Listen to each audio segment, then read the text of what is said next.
नहीं मिला समान कार्य समान वेतन का अधिकार, संविदा कर्मी अब भी लाचार, महंगाई भत्ता भी समान होने की दरकार, क्यों नहीं निर्णय ले पा रही सरकार। इस वेतन बढ़ोतरी से कितनी संतुष्टि है आप लोगों को? हमारे कई संविदा कर्मचारी आज की डेट में संविदा पे ही काम करते हुए रिटायर्ड हो गए, कम से कम 30-35 साल नौकरी करते हुए। जिस तरह का परिवर्तन आया है वो निश्चित है कि ये संविदा कर्मी भी उसको समझ रहे हैं। तजुर्बेकार है, बरसों से अपनी सेवाएं दे रहे हैं, तो इन्हीं को ही क्यों नहीं रेगुलर करके और उन पदों को भर दिया जाए। इस पर होगी बात मेरे साथ इस रविवार रात 8:30 बजे। देखिए मुद्दे में दम है।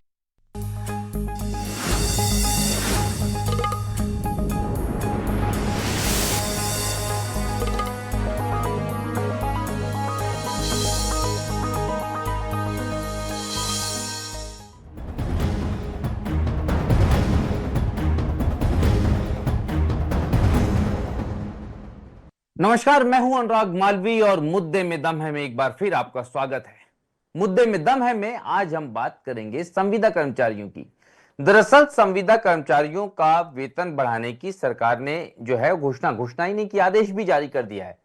लेकिन इस आदेश से कितनी संतुष्टि है संविदा कर्मियों को, क्योंकि ये मांग तो हो रही थी कि वेतन बढ़ाया जाए और वेतन सरकार ने बढ़ा भी दिया है। अब सवाल यह है कि संविदा कर्मी इसको लेकर संतुष्ट हैं या नहीं है, क्योंकि बड़ा कारण है इंडेक्स, और इंडेक्स को संविदा कर्मी उतना बड़ा आधार नहीं मानते हैं। चलिए इसी मुद्दे पर करेंगे बात अपने मेहमानों के साथ। सबसे पहले कराते हैं उनसे परिचय। हमारे साथ जुड़े हुए हैं ब्रजगोपाल लोया जी, भारतीय जनता पार्टी के सीनियर पद प्रवक्ता। आपका स्वागत है सर। हमारे साथ में जुड़े हुए हैं कांग्रेस से फिरोज सिद्दीकी, और बात करते हैं संविदा कर्मचारियों की, तो हमारे साथ जुड़े हुए हैं रमेश राठौड़ जी। आप तीनों का ही स्वागत है। लेकिन सबसे पहले इस पूरे मामले को समझने की कोशिश करते हैं और जानने की कोशिश करते हैं कि सरकार के इस आदेश के बाद कितनी प्रसन्नता, कितनी संतुष्टि है। तो चलते हैं रमेश राठौड़ जी के पास। सर, सरकार ने वेतन बढ़ा दिया है, आप लोग ये मांग करते आए हैं, लेकिन इस वेतन बढ़ोतरी से कितनी संतुष्टि है आप लोगों को? देखिए, संविदा कर्मचारी नियमित कर्मचारियों के साथ लगातार 25-30 सालों से काम कर रहे हैं। एक तो संविदा कर्मचारी नियमित कर्मचारी के समान ही काम करते हैं। दूसरा, संविदा कर्मचारियों को एक बंधुआ मजदूर जैसा सीपीआई इंडेक्स दिया गया है। और सीपीआई, जबकि कर्मचारी नियमित भी कर्मचारी हैं और संविदा भी, काम दोनों का समान करते हैं, एक ही जगह बैठते हैं, एक ही जैसी फाइलें सब कुछ निपटाते हैं। उनको मिलता है महंगाई भत्ता और संविदा कर्मचारी को दिया जाता है सीपीआई इंडेक्स, उपभोक्ता मूल्य सूचकांक।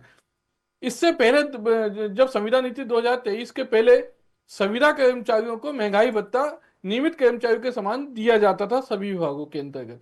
लेकिन जब से 2023 की संविदा नीति बनी, उसमें उल्लेख कर दिया गया कि इसमें को उपभोक्ता मूल्य सूचकांक दिया जाएगा। लेकिन उपभोक्ता मूल्य सूचकांक भी जो भारत सरकार बढ़ाता है, भारत सरकार के जो आंकड़े होते हैं उपभोक्ता मूल्य सूचकांक के, उसके अनुसार नहीं दिया जाता। मध्य प्रदेश में वित्त विभाग अलग से, जो श्रम विभाग है लेबर डिपार्टमेंट से, जो लेबर के रेट बढ़ते हैं, जो कलेक्टर दर बढ़ती है लेबर के, जो दैनिक वेतन भोगी वाली, उसके आधार पे वो उपभोक्ता मूल्य सूचकांक आके बुलाता है, तैयार करता है। और वो भी 2010 के आंकड़े हैं, ना कि 2024 के। जिससे संविदा कर्मचारियों का जो वेतन बढ़ता है वो ऊंट के मुंह में जीरे के बराबर बढ़ता है। वहीं एक तरफ संविदा कर्मचारियों को 30-30 साल हो गए काम करते हुए, आप संविदा संविदा कहते हुए कि संविदा है संविदा है। आप, हमारे कई संविदा कर्मचारी आज की डेट में संविदा पर ही काम करते हुए रिटायर्ड हो गए, कम से कम 30-35 साल नौकरी करते हुए।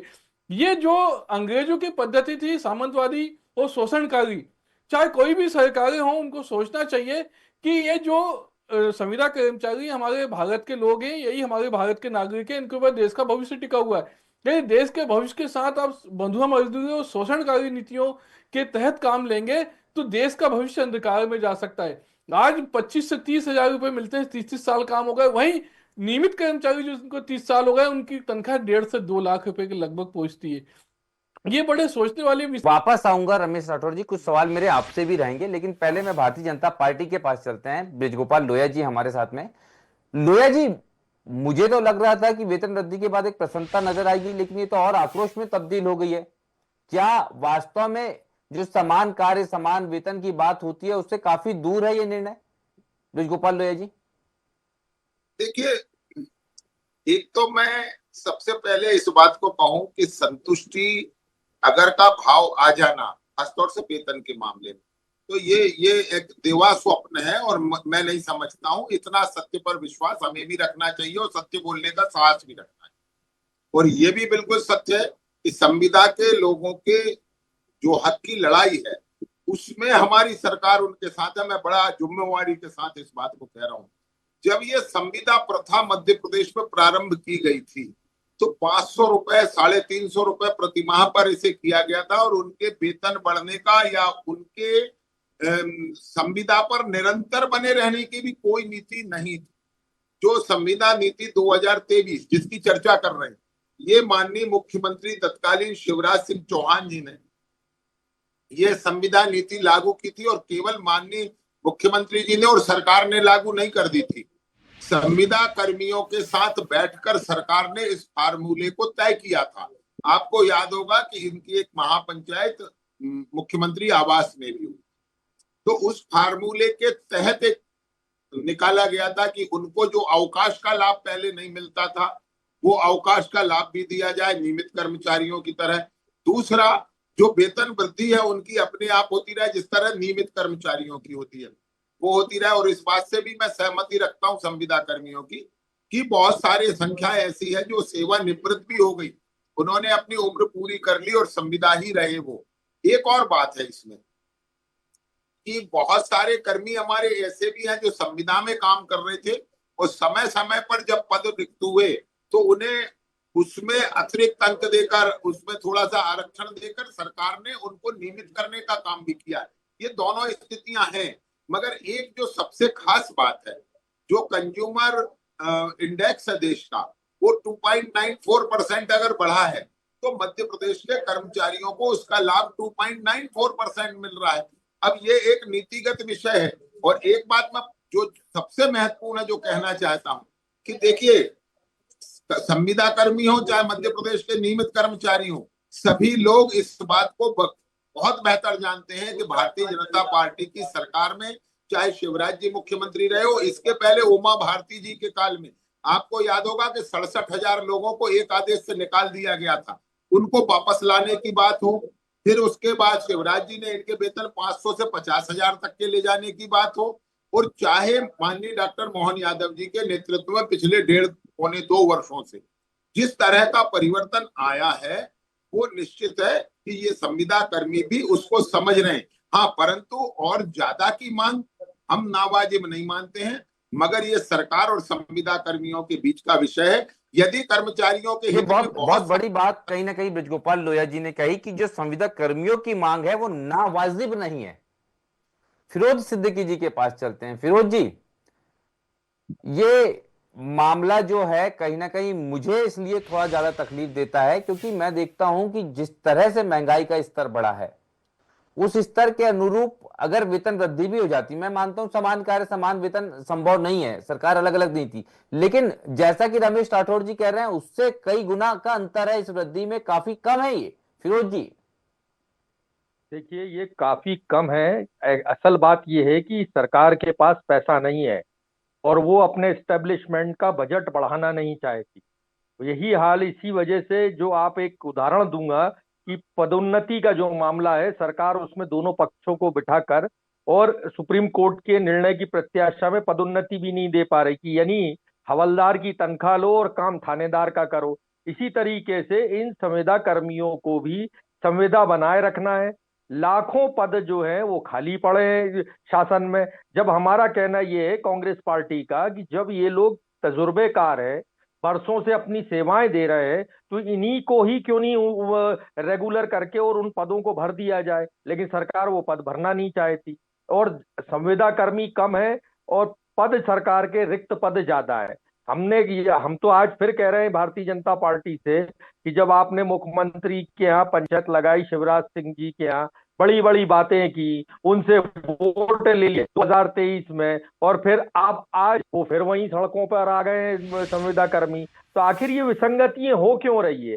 जब आपने नीति बना ली है और नीति को एक बार आपने ड्राफ्ट करके फाइनल कर दिया कैबिनेट से, तो वो बार बार परेशान क्यों हो रहे हैं संविदा कर्मी?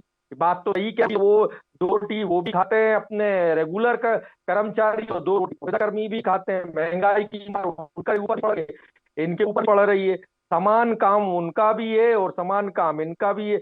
जो प्यून संविदा में है या जो अगर संविदा है वो भी वही वाहन चला उतने घंटे ड्यूटी दे रहा है, तो उनको समान वेतन देने में सरकार भर जाए। ये फिरोज जी एक बार रमेश राठौड़ जी के पास चलते हैं। दो चीजें हैं, एक तो रमेश जी सरकार ने एक और व्यवस्था की कि शासकीय नियमित कर्मचारियों की नियुक्तियों में आपको एक आरक्षण का प्रावधान मिला। मुझे बताइए कि कितने प्रतिशत लोग आपके जो हैं इस माध्यम से नियमित हुए, एक बात। और दूसरा, वास्तविक अंतर अलग अलग श्रेणी में कितना है रमेश जी?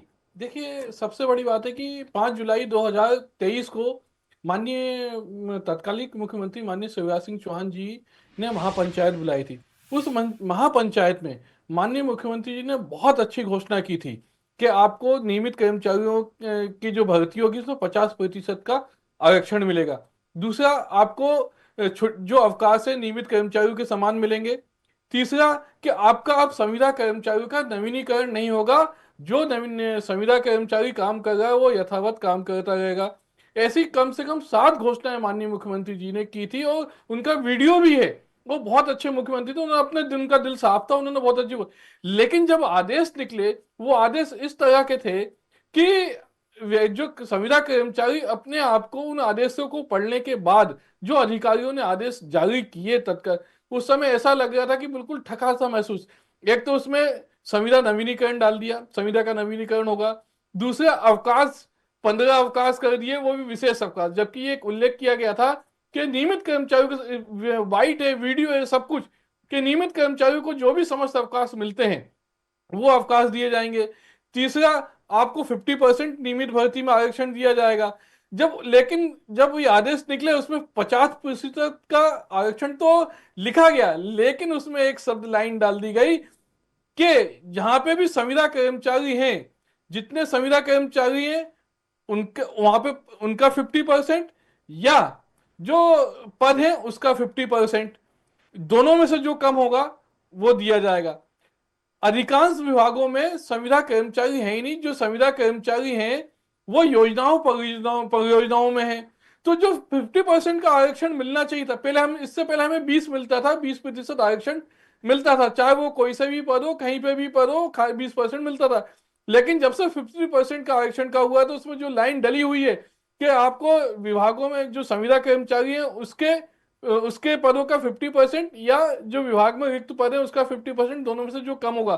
तो जब विभागों में 50 संविदा कर्मचारी भी नहीं है और वहां पे पद भी नहीं है, तो जब बात आती तो वो हमारा जीरो आरक्षण हो जाता है।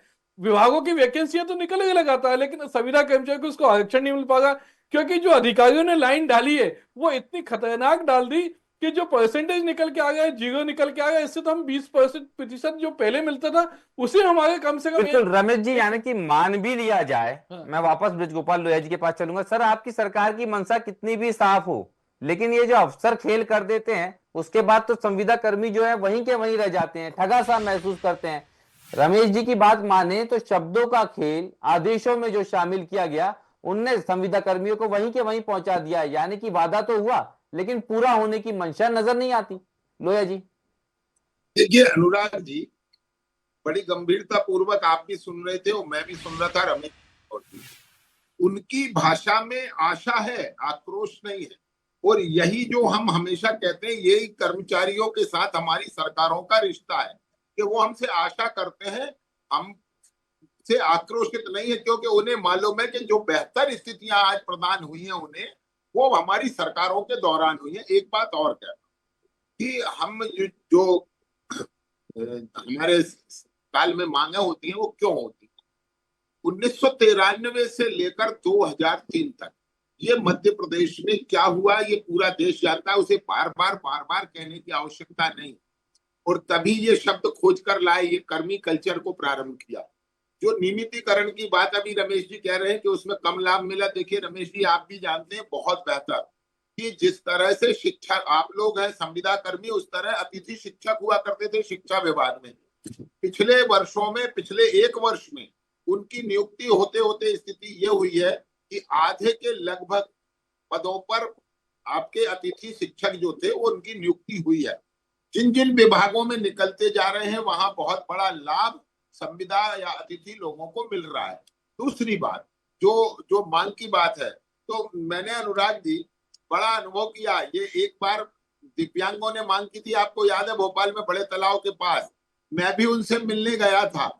और उन्होंने, आपको याद होगा, 1 महीने तक अपना प्रदर्शन किया था और माननीय विश्वास सारंग जी और अन्य मंत्री भी उनसे मिलने गए थे। उन दिव्यांगों ने मुझे बताया कि भैया कांग्रेस की सरकार के दौरान हमने आंदोलन किया था तो हम पर लाठीचार्ज हुआ था। दिव्यांगों पर, जो भाग नहीं सकते, जो उठ नहीं सकते, उन पर लाठीचार्ज हुआ था। तो उन्होंने ये कहा कि हम आपकी सरकार को धन्यवाद देते हैं कि कम से कम आप हमारी बात तो सुनते हैं। एक और बात जो कहना चाहता हूँ, कांग्रेस के हमारे सम्मानित मित्र प्रवक्ता को ये ध्यान तो आता है, मगर याद करिए 2018 के चुनाव में आप गए थे, उस चुनाव में आप इस वादे के साथ गए थे कि आप इनका नियमितीकरण करेंगे और आपने इनका मत भी प्राप्त किया और समर्थन भी प्राप्त किया।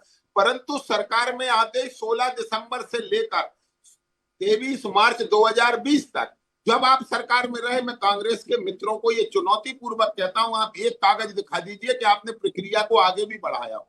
कुछ भी नहीं किया है। तो केवल पूछ लेते हैं फिरोज जी से। फिरोज जी, ये सवाल बार बार उठता है, कोई जवाब है इसका आपके पास? छोटी सी बात और पूरी करना है। कमलनाथ जी की स्पष्ट नीति वापस थी आता हूं कि आपके ये पास। संविदा कर्मी क्या होता है, संविदा क्या होता है। वो फिर तो आप हम तो उस पर काम कर ही रहे थे। 2700 ये स्वास्थ्य कर्मी बाहर निकाल के चले गए थे, जिनको 725, जिनको कमलनाथ जी ने वापस अंदर किया था। लो पूछ लीजिए इनसे। और मैं तो राठौर जी से कहूंगा कि अभी आप जुलाई 2028 तक फिर इंतजार करिए, फिर मुख्यमंत्री के यहाँ ऐसी पंचायत लगेगी, फिर ये मीठे समोसे बांटे जाएंगे और उसके बाद ढाक के वहीं के वहीं वापस आ जाएंगे। और ये जो कह रहे हैं कि आपकी भाषा में आशा है, आक्रोश नहीं है, तो ये रोड पे 45 डिग्री टेम्परेचर में आप मतलब आशा में बैठे हैं, आक्रोश में नहीं है। तो ये इनकी जो बातें हैं, मतलब मैं कह तो रहा हूं ना, कभी कभी भी इनसे पीछे रह जाए। ठीक है, नटवर लाल तो इनके ऑफिस में इन्हीं से सीख के गया कि कैसे कैसे नए नए काम करना। अरे आपकी सरकार, आपका मंत्री क्या आंखों से अंधे हैं कि आदेश निकल जाते हैं और अधिकारी कुछ भी कर देते हैं, आप देखते रहते हैं, मतलब इतने भोले हैं आप। अच्छा, इतने भोले हैं हमको। हम ये कह रहे हैं कि चीज जो याद आ रही है, मुझे माफ कीजिए फिरोज जी, एक बड़ी महत्वपूर्ण बात है। कमलनाथ सरकार के दौरान मुझे लगता है कि सैयद जाफर बड़ी कोशिश कर रहे थे, लेकिन वो भी आपका साथ छोड़ के चले गए फिरोज जी। की थी मुख्यमंत्री ने, अक्षरशः उसका पालन जो है सरकार को करना पड़ेगा। आपने कहा था ना, समान कार्य समान वेतन, बार बार मुख्यमंत्री जी कहते थे, शिवराज जी, कि समान कार्य समान वेतन। तो आप समान कार्य है तो समान वेतन दो उनको। जो संविदा कर्मी है और जो रेगुलर कर्मी है, जब दोनों का काम एक जैसा है, एक बराबर है, तो सर्विस रूल भी एक बराबर होना चाहिए। आप करना क्या चाहते हो, मुझे ये लोहिया जी बात। कुछ कहना चाह रहे हैं फिरोज जी आपको? लोहिया जी के पास चलते हैं, वापस आऊंगा फिरोज जी आपके पास जी। जी मुझे दो बातें कहनी है। फिरोज भाई जो बातें कह रहे हैं, दो प्रश्न इसमें शामिल कर लें कि ये समान कार्य के लिए समान वेतन, समान सुविधाएं, समान व्यक्ति की नियुक्ति करना थी। तो ये क्या फिरोज जी दिग्विजय सिंह से ये पूछेंगे कि ये कर्मी कल्चर क्यों लाए थे 350 और 500 रुपए महीने का? दूसरा प्रश्न इसमें एक और जुड़ता है, फिरोज भाई याद रखिएगा, हमारे समय में कर्मचारी मांग करते हैं, आंदोलन करते हैं और इसे हम स्वीकार करते हैं। मैंने एक कर्मचारी नेता से पूछा था कि कांग्रेस के समय आप नहीं करते हैं आंदोलन, हमारे समय क्यों करते हैं? उन्होंने बड़ा खूबसूरत जवाब दिया। उन्होंने कहा कि जहां मन्नतें पूरी होती हैं, मुराद वहीं मांगी जाती है। जहां से कुछ मिलना ही नहीं है, उनसे मांगने से क्या फायदा है? तो ये भारतीय जनता पार्टी का जो फर्क है ना फिरोज भाई, मैं फिर से कहता हूँ, सर्टिफिकेट आप गले में लटका के क्यों नहीं घूमने लगते? मैं तो यही आक्रोश तो है। कह रहा हूं ना आपको। इतनी बातें कर क्यों रहे हो? से अपेक्षा है भारतीय जनता पार्टी से, वो कांग्रेस के प्रति आक्रोश है, वो उनमें आज भी है। मैं फिर से कहता हूं, आप थोड़ा भीतर जाकर देखिए, यहाँ टीवी पर बोलने से कुछ नहीं होगा। और एक बात याद रखिए, मैंने जो आपको चुनौती दी है कि 16 दिसंबर 2008 से 23 जनवरी 2020 तक एक कागज बता दीजिए जो संविदा कर्मियों के पक्ष में आपने चलाया हो, केवल कमलनाथ अभियान जी को ने प्रारंभ पूरी नीति किया हो। बना ली थी। और जो एक बात काम और आपके कह 25 साल एक में नहीं बात और हुआ, कह वो हर कमलनाथ जी ने 15 महीने में करके दिखा दिया था। याद करिए, आप 725 छोड़ के गए आपके थे ना। पास इंडिया को संरक्षण देने समय था, आपके पास आईफा अवार्ड कराने का समय था, इन संविदा कर्मियों के लिए समय नहीं था। 16 महीने आपके बहुत कम पड़ गए, इन संविदा कर्मियों का हित नहीं कर पाया। कर रहे हैं, ये नटवर लाल जैसे काम करते क्यों हो भाई? फिर से कह रहा हूँ, ये नटवर लाल आप दिग्विजय सिंह को कह रहे हैं आपकी नौकरी खतरे में आ जाएगी। ये नटवर लाल गिरी दिग्विजय सिंह ने की। और मैं फिर से कहता हूँ, और ये जो समान कार्य है, मैं एक बात आपसे, ये नटवर लाल जैसे काम करते क्यों? जब आपने जो भाषण, जो घोषणा की थी, वही आदेश में। ठीक है, पर ये मैं बिल्कुल नहीं चाहता कि बहुत ज्यादा सियासी आरोप प्रत्यारोप में हम पढ़ें। मैं रमेश राठौर जी के पास आता हूं, चलिए इसका जवाब उन्हीं से ले लेते हैं। रमेश जी, जरा थोड़ा सा, ये इतने सारे दावे प्रति दावे हो रहे हैं, किसने आपका उद्धार किया? कौन वास्तव में वो दया की मूरत है इन दोनों में से, कांग्रेस या भाजपा? रमेश जी, देखिए, हम लगातार आंदोलन धरना प्रदर्शन करते रहे। हमारा संज्ञान जो लिया, बीजेपी के समय महापंचायत हुई, महापंचायत में हमारी समस्याएं सुनी गई, और महापंचायत में जो भी निर्देश जारी हुए, यदि वो ठीक हो जाते और अच्छे निर्देश से यथास्थिति हो जाते, तो आज संविदा कर्मचारी समान कार्य समान वेतन पा रहे होते। और जो उन्होंने 50% आरक्षण दिया है, उसमें भी व्यापम से एग्जाम देने का निर्णय लिया गया है। तो हम पहले से ही व्यापम का एग्जाम दे के आए हैं, अब दोबारा 30 साल 35 साल के बाद एग्जाम देंगे, तो उसका औचित क्या? हमारा कहना है कि जो खाली पद है उसको। रमेश जी, फटाफट, क्या बड़ी मांगे हैं, क्या होना चाहिए था, क्या नहीं हुआ, जल्दी से। देखिए, हमारी मांग है कि जो खाली पद हैं उस पर नियमितीकरण किया जाना चाहिए। समान कार्य समान वेतन, जो भी नियमित कर्मचारी को छुट्टी अवकाश और वेतनमान भत्ते, साल में 2 बार इंक्रीमेंट, महंगाई भत्ता और उच्च पद का प्रभार, प्रमोशन, पदोन्नति, समयमान क्रमोन्नति, ये सब जो मिलती है वो संविदा कर्मचारियों को भी दी जानी चाहिए। हमारी ये सबसे बड़ी मांग है। चलिए, ये तमाम बड़ी मांगे, सबसे बड़ी बात है समान कार्य समान वेतन। चलिए, ये नहीं हुआ, पर इतना तो होता कि जो महंगाई बढ़ता है उसी अनुरूप बढ़ता है जितना महंगाई बढ़ रही है। दरअसल जो इंडेक्स है केंद्र का और प्रदेश का अलग है, और सीपीआई इंडेक्स के अकॉर्डिंग जिस तरह से ये वृद्धि हुई है उससे संविदा कर्मी संतुष्ट नहीं है। लेकिन मुझे लगता है कि सियासी दावों और आरोपों के बीच में संविदा कर्मियों के लिए और बेहतर सोचने की निश्चित रूप से जरूरत है, और इससे भाजपा तो सहमत है ही, कांग्रेस भी कहीं ना कहीं इसकी मांग करती नजर आ रही है। और इसी उम्मीद के साथ कि जब सब मांग कर रहे हैं तो पूरी क्यों नहीं होती, ये मांग जरूर पूरी होगी, इसी उम्मीद के साथ मैं लेता हूं इजाजत। अपने मेहमानों का धन्यवाद करते हुए हमारे साथ ब्रजगोपाल लोहिया जी जुड़े, आपका धन्यवाद।